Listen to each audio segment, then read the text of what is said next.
See, I'm 83 years old. I bought my first house in 1964 for 18,000, and I want to tell you something. That number isn't meant to make you feel bad. It's meant to help you understand something that I think gets lost when people argue about it on the internet. Because I hear young people getting blamed for not owning homes.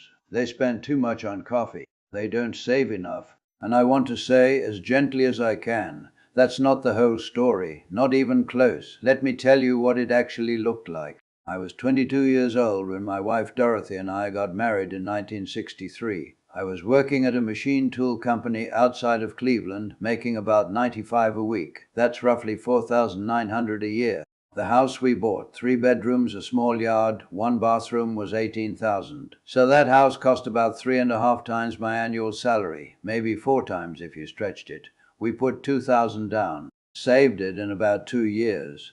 Didn't feel like a heroic sacrifice, just felt like what you did. The mortgage payment was around $80 a month. My weekly paycheck was $95. You do the math. We were tight, sure. Dorothy clipped coupons and we didn't eat out much. But it was doable. 2 years after we got married, we were homeowners. 24 years old. Now I look at my granddaughter. She's 29. She works in hospital administration up in Columbus. Makes about $52,000 a year, which sounds like a lot more than I made, and it is in raw numbers. But the houses in her area that are anything like what Dorothy and I bought, they're running $280,000 to $320,000, sometimes more. That's not 3 or 4 times her salary. That's 6 times. Some places it's 8 or 10 times. And the down payment on $300,000 at the standard 20%, that's $60,000. $60,000. I saved my down payment in 2 years on a machinist's wage. He would need to save every single spare dollar for a decade,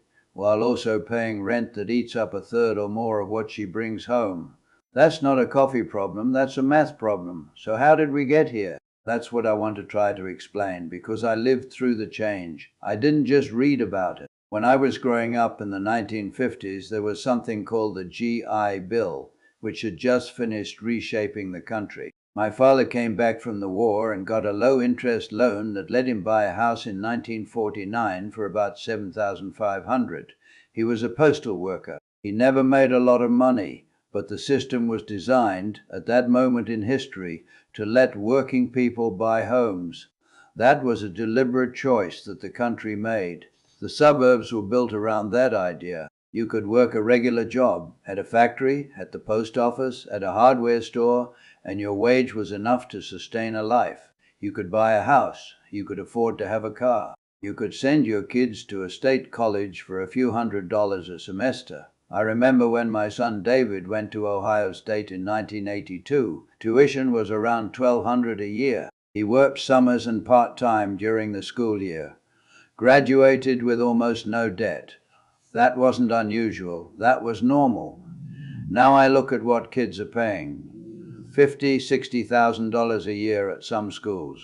Even in state public universities running $25,000 or $30,000 a year when you add it all up. A lot of young people start their adult lives already carrying $50,000 or $80,000 in debt before they've earned their first real paycheck, and we wonder why they can't save for a down payment. I'm not saying who caused all of this, I'm really not.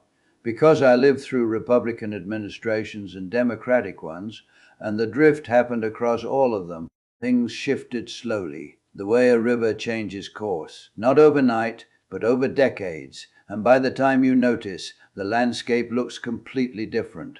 I'll tell you what I noticed, though. I noticed in the late 1970s when inflation hit hard and interest rates went through the roof. Mortgage rates got up to 18% by 1981. 18%. I had already bought my house by then, and I thank God for it. A lot of people who were trying to buy at that moment just couldn't. That was a real wound to a whole generation of buyers, and some of them never quite recovered. Then manufacturing started leaving. I watched it happen. The company I worked for in Cleveland downsized through the 1980s. A lot of the guys I worked with, men who had been solid middle class their whole lives, found themselves at 50 years old trying to figure out what came next. Some of them made it fine. Others never really got back to where they were. The jobs that replaced factory work often paid less, required more education, offered fewer benefits. When I started working, my employer paid almost all of my health insurance. That just quietly stopped being normal. Slowly, over the years, more and more of that cost shifted onto workers. And people didn't always notice because each little change seemed small on its own. What I've come to understand, and I'm just an old machinist, not an economist, is that the math of everyday life changed, and it changed in one direction. Wages for regular working people didn't keep up with the cost of housing or healthcare or education. The things a middle-class life requires got more expensive faster than the paychecks that were supposed to pay for them.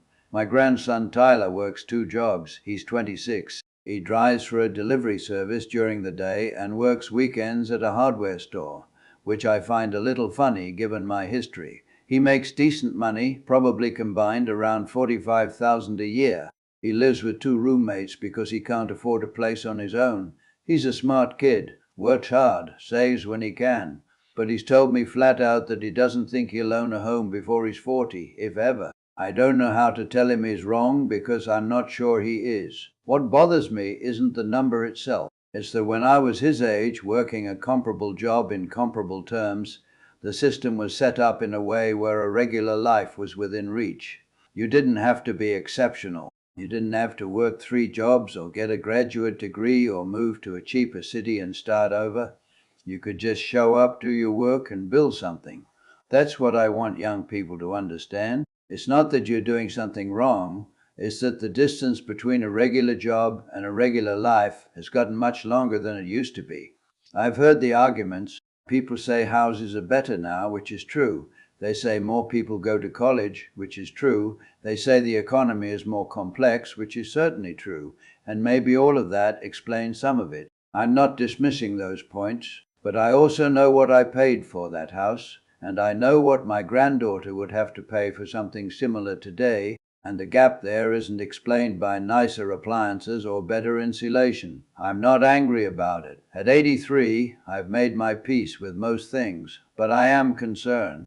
I see a generation of young people who are working hard and still feeling like they're falling behind, and I see them getting told it's their own fault. And that just doesn't match what I know about how the world actually works.